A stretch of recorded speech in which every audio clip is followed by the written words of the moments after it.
விமர்சையாக நடைபெற்று வரும் கும்பகோணம் சாரங்கபாணி ஆலய தேரோட்டத்தில் ஏராளமான பக்தர்கள் கலந்து கொண்டுள்ளனர்.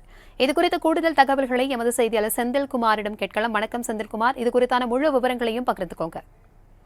வணக்கம் பிரபாவதி. 108 வைணவ திருத்தலங்களில் ஒன்றானது திருவாங்கூர் திருமலைக்கு அடுத்ததாக புகழ்பெற்று விளங்குவது கும்பகோணம் சாரங்கபாணி சுவாமி ஆலயமாகும். ஆலயத்தின் சித்திரை பெருவிழாவான முக்கிய நிகழ்வான சித்திரை தேரோட்டம் தற்போது தொடங்கி நடைபெற்று வருகிறது.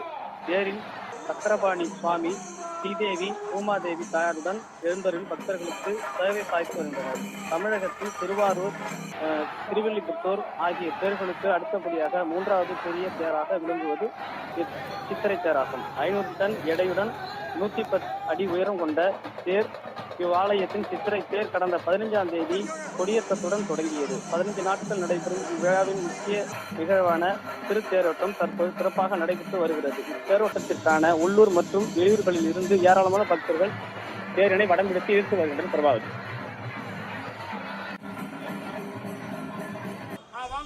தகவல்களுக்கு நன்றி செந்தில்குமார்.